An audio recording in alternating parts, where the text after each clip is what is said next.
রাদিতু বিল্লাহি রাব্বা ওয়া বিল ইসলামি দীনা ওয়া বিমুহাম্মাদিন সাল্লাল্লাহু আলাইহি ওয়াসাল্লাম নাবিয়্যান ওয়া রাসূলা রাদিতু বিল্লাহি রাব্বা ওয়া বিল ইসলামি দীনা ওয়া বিমুহাম্মাদিন সাল্লাল্লাহু আলাইহি ওয়াসাল্লাম নাবিয়্যান ওয়া রাসূলা। এখানে তো রেকর্ডও হচ্ছে, আবার বেয়াদবি লাগে কিনা ওই দিক তো রেকর্ড হচ্ছে না। আজকে সত্যভাবে বলেন তো, কে কে এটা পড়ছেন মাগরিব পড়ে? হাত তুলেন। আলহামদুলিল্লাহ, অনেকেই পড়ছেন। সবাই পড়বো, আল্লাহ তুমি তৌফিক দান করো, আমিন। পড়বো এটা, আল্লাহ আমাদেরকে তৌফিক দান। এর অর্থ কি? আল্লাহকে রব পাইয়া খুশি, রসুল্লাহকে নবী পাইয়া খুশি, আর ইসলামকে দিন পাইয়া খুশি। আলহামদুলিল্লাহ।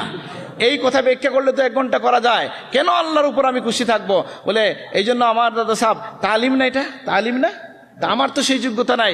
আমি সাহেব কবিলার কথা আপনাদেরকে কপি করে শোনাই।